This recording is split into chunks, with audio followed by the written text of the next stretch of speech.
Iran একটা missile ছুড়ে তার ভিতরে 80টা ছোট ছোট আলাদা মিসাইল বের হয়, যার কারণে ইসরায়েলি এয়ার ডিফেন্স অক্ষম এই ক্লাস্টার বোমা ঠেকাতে।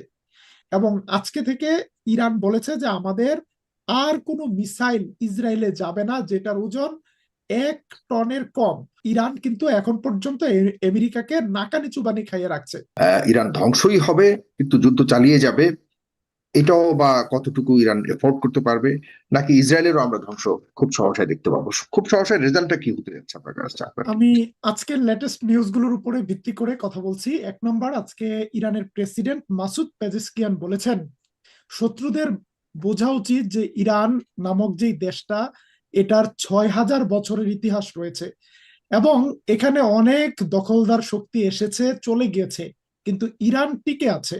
যারা আজকে ইরানে হামলা করে ইরানকে ধ্বংস করার চিন্তা করছে, তারা আসলে ইতিহাস পড়েনি, ইতিহাসের ছাত্র তারা নয়।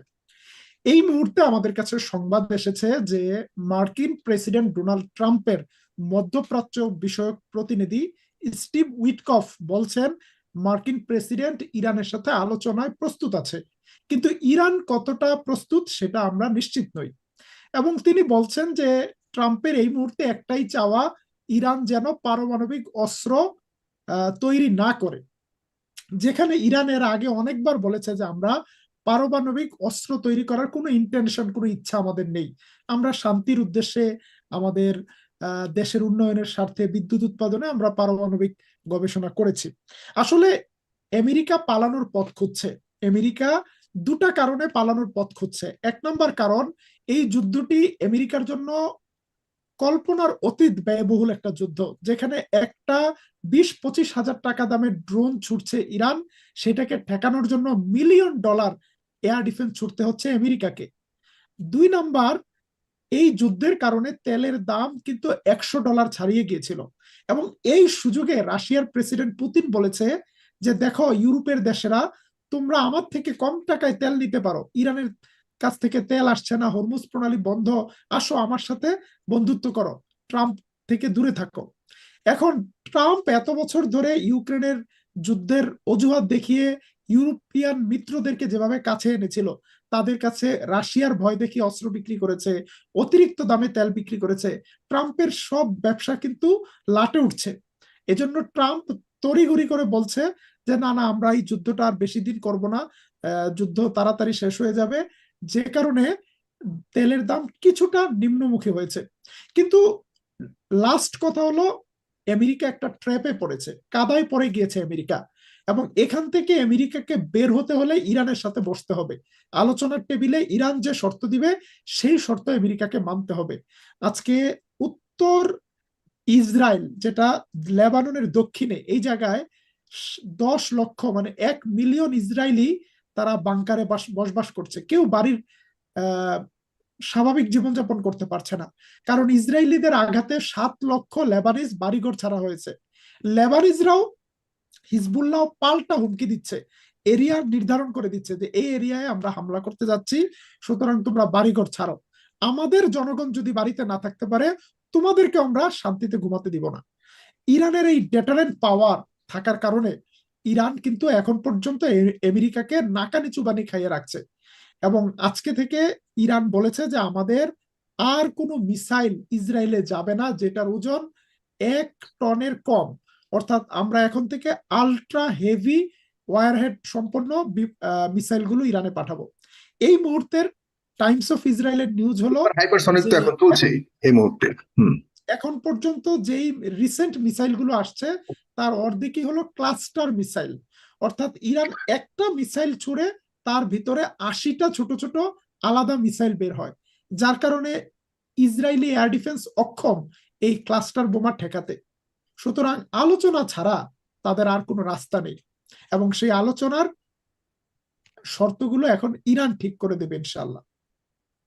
স্থলপথে ইরানের বিরুদ্ধে যুদ্ধ করার জন্য আমেরিকার 3 ধরনের এলাই বা মিত্র দরকার। 1 নম্বর মিত্র দরকার ইরাকের সীমান্তে থাকা কুর্দিশ মিত্রদেরকে। আমেরিকা প্ল্যান করেছিল যে কুর্দিশ ফাইটারদেরকে ইরানে পাঠাবে, তেহরানে পাঠাবে, ইরানের সরকার থেকে ক্ষমতা কেড়ে নেবে। কিন্তু কুর্দিশ সরকার, যারা ইরাকের রিজিওনাল কুর্দিশ গভর্নমেন্ট তারা অস্বীকার করেছে। তারা বলেছে যে আমরা কারো ব্যাটেল ফিল্ডের মাঝখানে যেতে চাই না, এতে আমাদের অস্তিত্ব হুমকির মুখে পড়বে। কারণ সিরিয়া, তুরস্ক, ইরান তিনটা দেশ তখন একসাথে হয়ে যাবে কুর্দিশদেরকে সমূলে উৎপাটন করার জন্য। এবং ইতিমধ্যে ইরাকে অবস্থানরত ইরানপন্থী মিলিশিয়ারা কিন্তু কুর্দিশদের উপরে অনেকগুলো হামলা চালিয়েছে, কুর্দিশদেরকে একদম ঠান্ডা করে দিয়েছে। তাদের পক্ষে আমেরিকা শক্তি আসলে তারা কতটা আছে এই মুহূর্তে আইআরজিসির মতো একটা বাহিনীকে ফেস করবার? আহ, সব মিলিয়ে কুর্দিশরা 5 থেকে 6 হাজার সদস্যের একটা বাহিনী রেডি করেছিল, হুম, যেখানে আইআরজিসির কাছে এটা কোনো সংখ্যাই না। এবং এদেরকে ইরানের সীমান্তের ভেতরে ঢুকতেও সুযোগ দিবে না, কারণ ইরান কিন্তু তার বাহিনীর একটা অংশ ইরানের ভেতরে, কিন্তু ইরাকে, লেবাননে, ইয়েমেনে তাদের কিন্তু অনেকগুলো প্রক্সি বাহিনী আছে, তারা রেগুলার ফোর্সের মতোই যুদ্ধ করছে। তাহলে কুর্দি অপশন বাদ, দ্বিতীয় অপশন ছিল মধ্যপ্রাচ্যের দেশগুলোকে ইরানের বিরুদ্ধে লেলিয়ে দেওয়া। এই জায়গায় আমেরিকা 100% ব্যর্থ হয়েছে। আজকে আমেরিকান সিনেটর লিন্ডসে গ্রাহাম বলেছেন যে আমরা আরব রাষ্ট্রগুলোর উপর অত্যন্ত অসন্তুষ্ট, তারা দেখছে যে পুরো অঞ্চলে ইরান কি করছে, কিন্তু তারপরেও তারা কেউ আমেরিকার পক্ষে যুদ্ধে যোগ দেয়নি, তাদেরকে এর পরিণতি ভোগ করতে হবে। এখানে লিন্ডসে গ্রাহাম তার দুবাই তো হয়তো ইতিমধ্যে জড়িত হয়ে গেছে, ওখান থেকে তো ইরানের বিরুদ্ধে অলরেডি হামলা শুরু হয়েছে, যেটা ইউএই, যেটা ইউনাইটেড আরব এমিরেটস। সংযুক্ত আরব আমিরাত হলো মধ্যপ্রাচ্যের ইসরায়েলের সবচেয়ে ঘনিষ্ঠ একটা দেশ। এই হুম, দেশের হাতে অনেক ধরনের ফাইটার জেট রয়েছে, মডার্ন ইকুইপমেন্ট রয়েছে, কিন্তু যেটা নেই সেটা হলো মিলিটারি নেই, যুদ্ধ করার মতো কোনো মিলিটারি পার্সোনাল নেই। এই দেশটাকে পাহারা দিয়ে রাখে পাকিস্তানের আর্মিরা, এবং এরা আফ্রিকার যতগুলো দেশে মিলিটারি পাঠিয়েছে সব জায়গায় ভাড়াটে মার্সেনারি খুনিদেরকে পাঠিয়েছে। তারা কলম্বিয়া থেকে খুনি ভাড়া করে এনে সুদানে পাঠিয়েছে। তাদের নিজের দেশেই তো লড়াই করার যোদ্ধা নেই, তো শুধু অস্ত্র দিয়ে তো আর যুদ্ধ হবে না। আমিরাতের না পপুলেশন আছে না মিলিটারি আছে যেটা ইরানের ভেতরে ঢুকবে। আমিরাতকে আমি এখানে কোনো থ্রেট মনে করছি না। এবং 3 নম্বর যে অপশনটা ছিল ইরানের ভেতর থেকে একটা নতুন বিক্ষোভের আহ আন্দোলন গড়ে তোলা, এই জায়গায় ইসরায়েল 100% ফেল করেছে। নেতানিয়াহু, ডোনাল্ড ট্রাম্প বারবার আশ্বস্ত করেছে ইরানের ইসলামী সরকার বিরোধী বিক্ষোভকারীদের যে তোমরা মাঠে নেমে আসো। এই যে আজকেও আমি বললাম যে ইসরায়েলের প্রধানমন্ত্রী বলছে ইরানের জনগণের ইচ্ছা ছাড়া এই সরকার পরিবর্তন সম্ভব না, কিন্তু ইরানের জনগণ এই হামলার পর ব্যাপকভাবে দল মত সবকিছু ভুলে ইরানের বর্তমান সরকারের পেছনে দাঁড়িয়েছে। তারা দেখছে এই হামলাটা শুধু কোনো সরকারের বিরুদ্ধে নয়, এটা ইরানি জাতির বিরুদ্ধে, ইরানি রাষ্ট্রের বিরুদ্ধে, ইরানের আইডেন্টিটির বিরুদ্ধে। যে কারণে তারা কিন্তু আহ সরকার বিরোধী বিক্ষোভকারীদের রাজপথে নামার কোনো সুযোগ দেয়নি। এবং আজকে সর্বশেষ আমেরিকা যেটা করতে পারে, তারা অনেক বম্বিং করতে পারবে। যেমন আফগানিস্তানে, ইরাকে প্রচুর বম্বিং করেছে, কিন্তু ইরান একটা মাউন্টেনাস কান্ট্রি হওয়ার কারণে তাদের বম্বিং করে তারা খুব একটা সফলতা পাবে না। কত বোমা আছে আমেরিকার ভান্ডারে, আমেরিকা ইউক্রেন যুদ্ধ করে, গাজা যুদ্ধ করে তাদের স্টক ফুরিয়ে গিয়েছে, তারা এই যুদ্ধটা 1 মাস কন্টিনিউ করার মতো তাদের কাছে কিন্তু এমিনেশন নেই। হুম। সুতরাং আমি মনে করি যে আমেরিকাকে একটা আলোচনায় আসতেই হবে, এবং সেই আলোচনার টার্ম ঠিক করবে ইরান ইনশাল্লাহ। আমি যদি পশ্চিমাদের 3টা স্পেসিফিক গোল বলি যে তারা কেন এই যুদ্ধটা শুরু করেছে, 1 নম্বর গোল ছিল ইরানের পারমাণবিক শক্তিকে নিঃশেষ করা, যেটা নেতানিয়াহু তার গত 20 বছরের রাজনৈতিক জীবনে বলেছে। সিস গিদি বিলিরসিন বেন সোনরা গেলেছেন।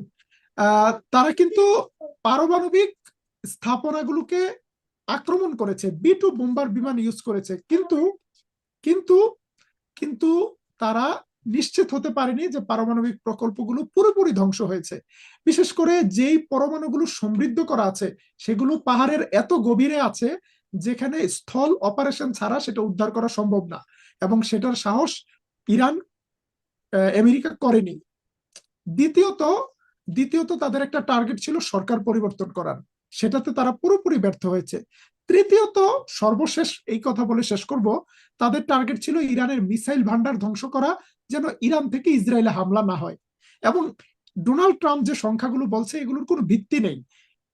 ইরানি জেনারেল জাব্বারি বলছেন যে আমাদের মিসাইল কত আছে এটা শত্রুদের জানা সম্ভব না, আমরা শত্রুদেরকে বলবো আমরা মিসাইল মারতে থাকবো আর তোমরা গুনতে থাকবা, তখনই বুঝবা ফিল্ডে আমাদের মিসাইল আছে কিনা।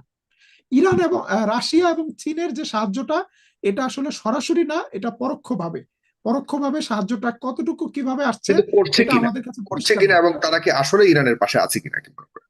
এখন ইরানের পররাষ্ট্রমন্ত্রী বলছে যে এরা যুদ্ধের আগ থেকে আমাদেরকে সহযোগিতা করছে, কিন্তু যুদ্ধের মাঝখানে আমি আপনাদেরকে খোলাসা করে বলবো না তারা কিভাবে কতটুকু সহযোগিতা করছে, এটা আমাদের যুদ্ধের হরমুজ সিক্রেট। প্রণালীর বিষয়টা হুমকি দিয়েছে ট্রাম্প, হরমুজ প্রণালী কি এই পর্যন্ত নিতে পেরেছে, মানে আর কি সুযোগ আছে কিনা? ট্রাম্প নিয়ত আজকে বলছে যে হরমুজ প্রণালী বন্ধ হতে দিবে না। হরমুজ প্রণালী গত 3-4 দিন থেকে বন্ধ। হরমুজ প্রণালীতে কোনো জাহাজ চলাচল করছে না, শুধুমাত্র চাইনিজ জাহাজ ছাড়া।